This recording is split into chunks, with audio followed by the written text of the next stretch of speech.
Okay, magandang araw po sa lahat po na makakapakinig ng mensahe ng salita ng ating Panginoon. Dito po sa Hebreo chapter 10 verse 23. Sabi po dito, salita ng ating Panginoon, magpakatatag tayo sa ating pag-asa at huwag mag-alinlangan sapagkat tapat ang nangako sa atin, at sikapin nating mapukaw ang damdamin ng bawat isa sa pag-ibig sa kapwa at sa paggawa ng mabuti, at huwag kaligtaan ang pagdalo sa ating mga pagtitipon gaya ng ginagawa ng ilan, kundi palakasin ang loob ng isa't isa, lalo na ngayon nakikita nating nalalapit na ang pagdating ng Panginoon. Okay, tayo muna ay magkaroon ng kaunting panalangin. Ama, ng pagpapalit makapangyarihan sa lahat, salamat sa oras nito na patuloy po na pinapaalala sa amin ang mga mensahe mo ng salita na nakasulat sa Bible, na kami ay patuloy po na mag-aral ng mga salita, dahil ito po ay patuloy na nagpapaalala sa mga buhay. Panginoon, patuloy po bigyan mo kami, pagkalooban mo kami ng karunungan upang ang mga salita, ang mensahe nito ay patuloy po na dumali po ito sa ating mga puso. Salamat po Ama, sa pangalan ng anak na si Jesus. Amen. Okay, dito po sa talata na aking pong binasa, ito po ay sulat po ito sa aklat ng Hebreo.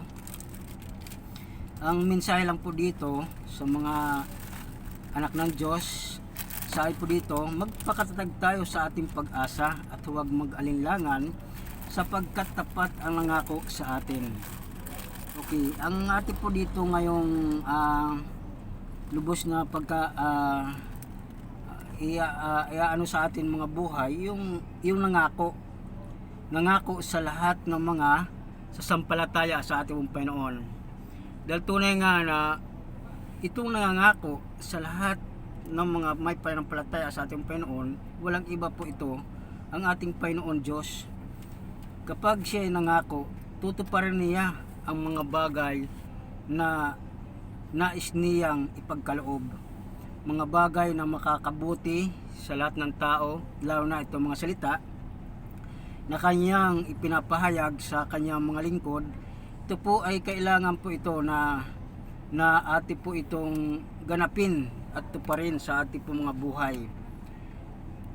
Ang sabi po dito sa talata, magpakatatag tayo sa ating pag-asa at huwag mag-alinlangan sapagkat tapat ang nangako sa atin. Sabi po dito, 24, at sikapin nating mapukaw ang damdamin ng bawat isa sa pag-ibig sa kapwa. Okay, kung ating pong titingnan ang pag-ibig ng Diyos sa mga tao sa mundo, ito ang pag-ibig na ipinakita ng ating Panginoon Diyos, dahil ibinigay niya ang kanyang bugtong na anak, walang iba ang ating pong Panginoon Kristo. Ibinigay niya para ipakita sa mga tao sa mundo ang totoo na pag-ibig at kahabagan ng ating Panginoon Diyos sa mga tao, dahil ayaw ng Panginoon Diyos na lahat ng tao ay mapahamak sa kapahamakan na darating. Dahil totoo naman ang sinabi ng salita ng Panginoon na mayroong mga kapahamakan na darating na hindi inaasahan ng tao. Kaya nga itong salita ng Panginoon kung bakit sa panahon natin ito ay lumalaganap, dapat dahil gusto ng Panginoon na makita at matagpuan nila ang salita ng ating Panginoon para magkaroon sila ng totoo at tunay na pagkakilala at pananampalataya sa ating pong Panginoon Hesukristo.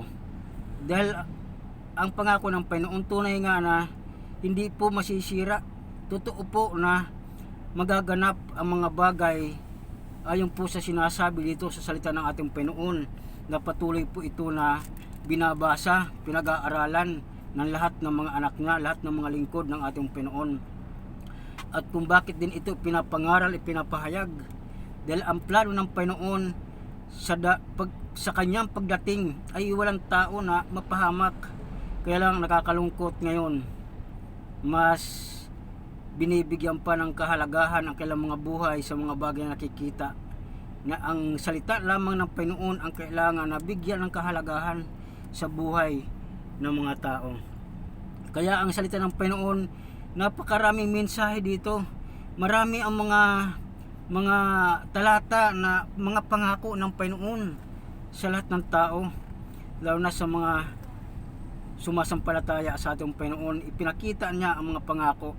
Kaya makikita naman natin ngayon, marami talaga ang mga ginaganap ang kalooban ng Panginoon, ang pangangaral at ang pagpapahayag ng salita ng ating Panginoon, para yung wala pang pananampalataya, wala pang kaugnayan, mga tao na hindi pa tumanggap sa ating Panginoon ay makilala at tanggapin nila ang Panginoon sa kanilang mga buhay, dahil ang kalooban ng Panginoon kung bakit ang kanyang mga salita ay pinapangaral, pinapahayag sa panahon natin ngayon. Kaya dito sa talata na aking pong binabasa, sabi po dito, magpakatatag tayo sa ating pag-asa at huwag mag-alilangan. Sinabi dito na magpakatatag dahil alam natin na may mga bagay na magaganap sa buhay natin kapag tayo po ay mga mananampalataya. Tunay nga na mayroong mga pagsubok na daraan dito. May mga pagsubok na mararanasan at haharapin ng isang taong may pananampalataya sa ating Panginoon. Pero yung mga pagsubok na yan, kaya ng Panginoon yan alisin sa buhay ng isang mananampalataya, dahil ang Diyos na ating pinaglilingkuran, siya po ay makapangyarihan at buhay. Kaya kailangan lang natin magpakatatag lang po tayo sa ating pong pananampalataya sa ating Panginoon. Sabi po dito, at sikapin nating mapukaw ang damdamin ng bawat isa sa pag-ibig sa kapwa at sa paggawa ng mabuti. Yun ang plano ng Panginoon, yung pag-ibig sa kapwa at ang paggawa ng mabuti, tulad ng ginawa ng ating Jesucristo. Ang ginawa ng Panginoon Jesus, talagang pinakita niya yung pag-ibig ng Diyos sa mga tao, at ginawa din niya ang mga bagay na makakabuti. Ano po mga ginawa ng ating Panginoon Jesucristo ng mga panahon nung siya po ay nasa mundo, nung siya po ay sinugo ng Diyos Ama? Nangaral siya, gumawa siya ng mga mabuting bagay, yung mga pagpapagaling. Hindi lamang pagpapagaling, kundi ipinakita din ang kapangyarihan ng pagbuhay ng isang patay, para ipakita sa mga tao na mayroong talagang Diyos na makapangyarihan. Kaya makita po natin dito mga sa talata, yung pag-ibig sa kapwa at sa paggawa ng mabuti. Napakahalaga po yun sa buhay ng mga tao, lalo na yung wala pang pananampalataya sa ating Panginoon. Kaya ipahayag natin ang mabubuting bagay na nagmumula po sa salita ng ating Panginoon. Kaya sabi pa dito, at huwag ligtaan ang pagdalo sa ating mga pagtitipon gaya ng ginagawa ng ilan. Ito po ay napakahalaga po ito sa buhay ng mga mananampalataya, yung pagtitipon. Ang pagtitipon sa mga bahay-sambahan, ito po ay binabahagi natin sa mga mananampalataya kung bakit may mga pagtitipon, para magpalakasan sa isa't isa, lalo na yung pagbabahagi at mapapakinggan ang salita ng ating pong Panginoon sa mga nagpapahayag nito. Dahil ang salita natin Panginoon tunay nga na kalakasan, katagumpayan sa mga mananampalataya. Kaya ang sabi po dito, at huwag kaligtaan ang pagdalo sa mga pagtitipon gaya ng ginagawa ng ilan, kundi palakasin ang loob ng isa't isa.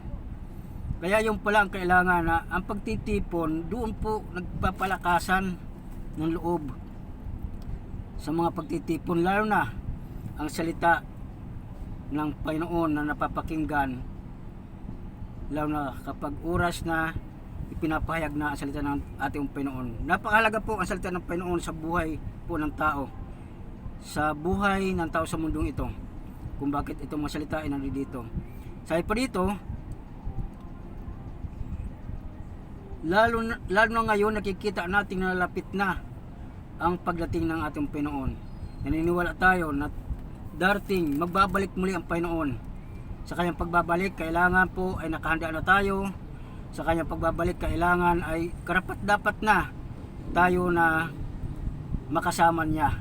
Kaya kailangan lang po natin na patuloy po natin na panghawakan ang mga katotohanan na nagmumula po sa salita ng ating Panginoon na pinapahayag sa atin, na panghawakan natin ito.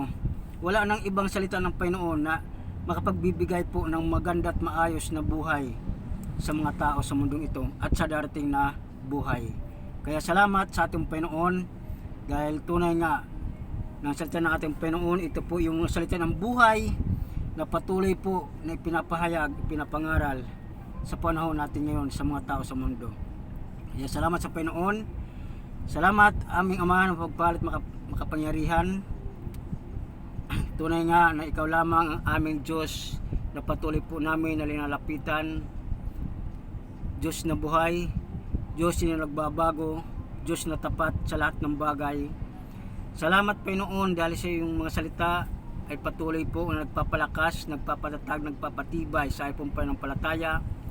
Salamat po Panginoon God, dahil tunay nga ang iyong mga salita, ito po ay maraming mga pangako na apong nakikita at naririnig Panginoon sa buhay ng bawat anak mo Panginoon. Salamat po Panginoon God, dahil tunay nga na sa bawat araw na ipong buhay, tunay nga na nandiyan ka lagi, di mo kami pinababayaan. Dahil tunay nga ang iyong pangako, hindi mo kami iwan, di mo kami pababayaan.